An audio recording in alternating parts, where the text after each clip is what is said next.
Magandang araw! For today's video mga kababayan, sinimulan namin ang panibagong araw ng pamimigwit dahil sa bagong taon at bakasyon dito sa Nihon, tayo ay abala sa pangingisda at bagamat para sa mga Hapon, ito ay isang libangan sa likod ng malungkot nilang lifestyle.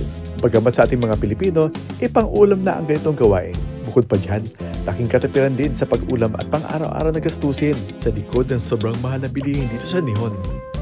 Halika at samahan niyo po ako at kukwentuhan ko po kayo sa nakaka-enjoy naming pamimigwit kasama ang kapatiran sa trabaho.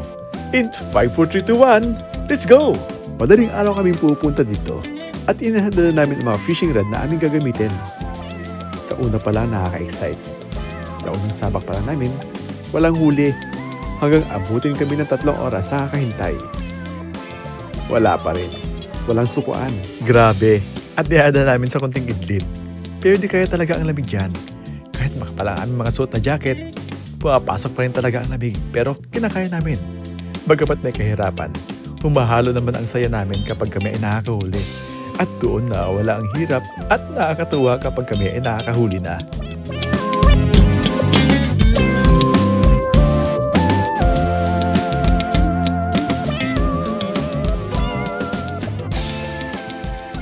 Sa aming pangingisda, wala kaming pinipiling panahon. Basta pagpatak ng Sabado, umulan man o umaraw, go pa rin kami sa pamimigwit.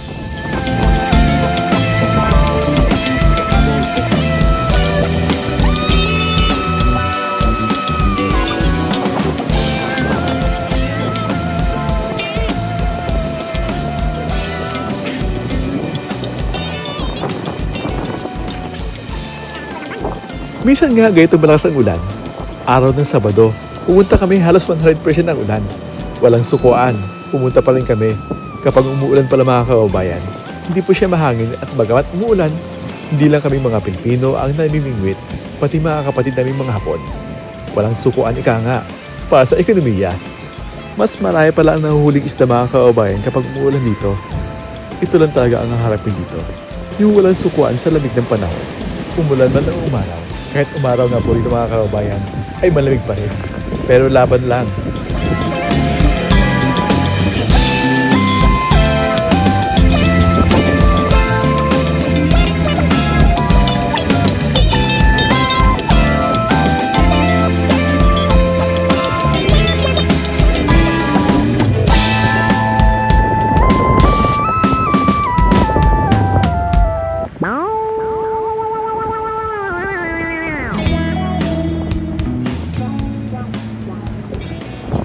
Ngayon po ay maganda na po ang panahon.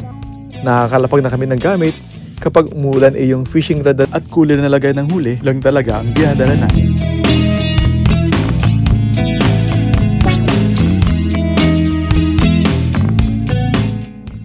Napakalaya pa man itong port mula sa pinagparkingan ng sasakyan namin. Kaya kapag umuulan, hindi ka makapag-adjust ng mga gamit mo kung sakaling magka-aberya. Anyway, napakalaya po ang aming huli ng isda dyan. At iba-iba pa. Pero minsan kapag sobra ang lakas ng hangin, wala talagang nahuhuli.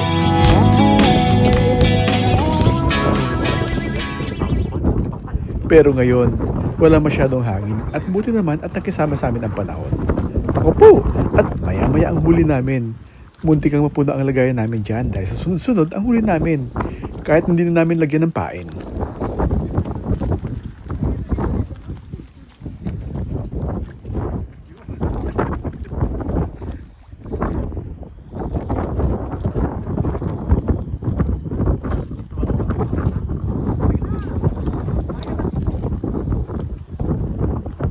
Nakakatuwa kapag nakakarami ng huli. Hindi nga kami magkaanta o gaga dyan.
Mag-alas 12 na rin dito at medyo nakakaramdam na rin kami ng kalam ng aming tiyan.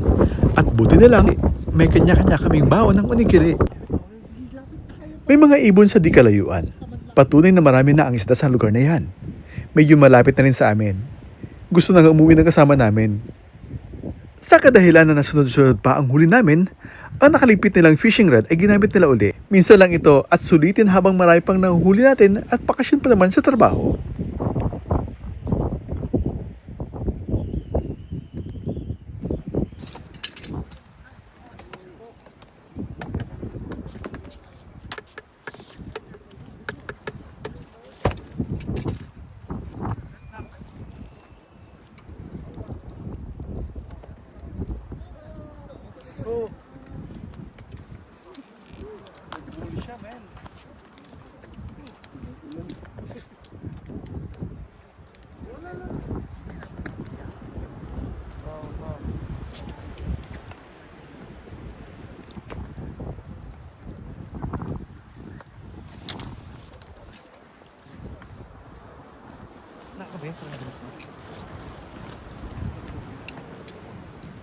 Sobrang saya. Nakakatawa po na pakiwari namin na akala mo ay parang wala ng pag-asa na kami ay makakarami ng huli.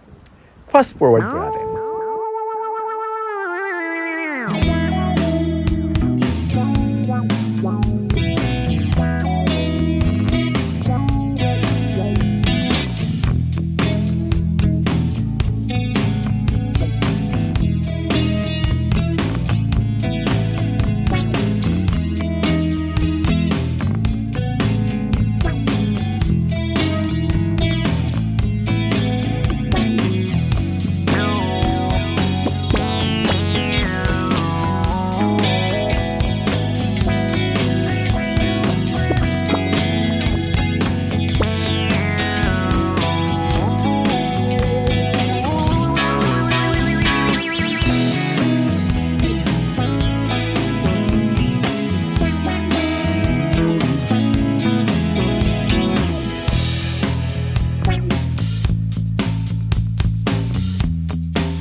Perfect catch! Kuya, may ano ka pa? May... Tingka? Tingka meron ako.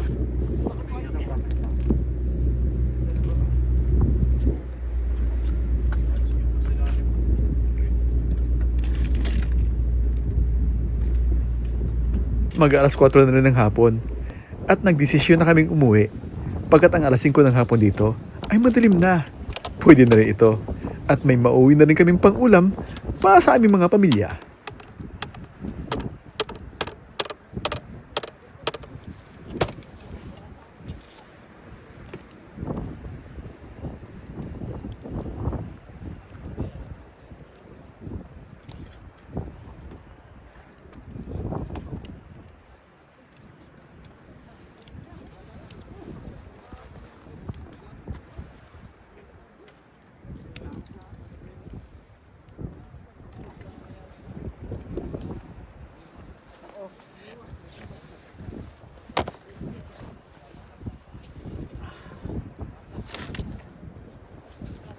Ang natutunan ko sa pangingisda ay mayroon kang baong pasensya. Yung paghagis mo ng pamingwit ay umaasa ka na may kakabit agad na isda.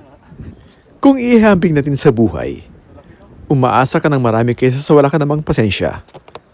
Tama naman ang lugar ng pinangisdaan mo, okay naman ang pain mo, at tama naman ang oras ng paghihintay mo, subalit wala ka pa rin nahuli. Sumuko ka, at inuwian mo pagkat wala kang patient na dala. Ang may pasensya, sila ang maraming huli sapagkat sila ang naghintay. Ang tawag po dyan ay buhay na patotoo. Yung challenge na kagaya ng ganito ay dapat mayroon ka. Sa buhay, ano man ang iyong harapin, gaano man kahirap ay matuto kang maghintay. Hindi yung padalos-dalos na desisyon. At sa bandang huli naman ay pagsisihan mo. Lumalaban, nagtitiis, hanggang kailan. Ngunit mahirap talaga eh. Kasi nga, wala kang patient na baon sa iyong buhay. Ay guys, atuloy na po kami.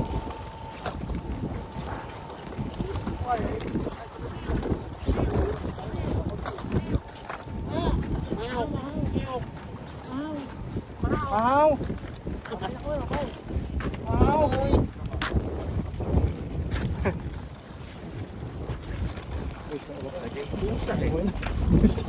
Basta. Plat na.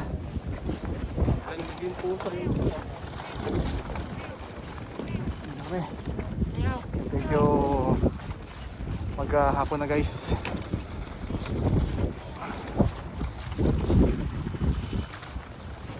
Sulit na sulit ang punta namin. At nag-enjoy naman ang lahat. Nakiayo din ang panahon. Ang natatanging baon lang namin ay ang birtud ng pasensya. Ang nasabi lang namin, ang magpasalamat sa puong may kapal. At isa-isa ko na silang inihatid sa kanilang bahay. Ginabi na kami at nakarating na kami ng maayos na madilim na rin. Ang daming huli guys. Oh. Dami na sila rin yun. Pwede na. Dami. Marami na. Okay. Ay, Ayos. Okay, bye guys. Bye. Bye. Bye. Next time ulit. Okay, patingin. Ayan, no? Ayan guys, so ang dami. Grabe, punong-puno mga kapatid. ganyan na lang. Ito na lang. Alright, next time again.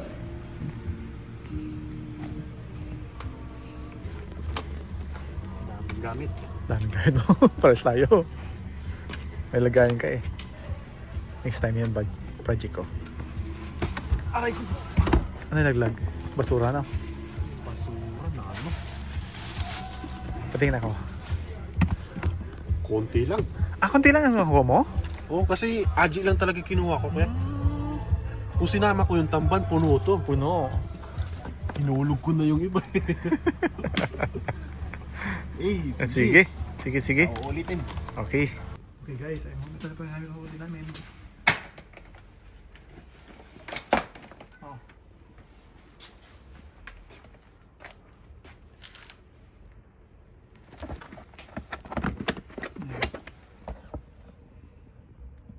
May iba.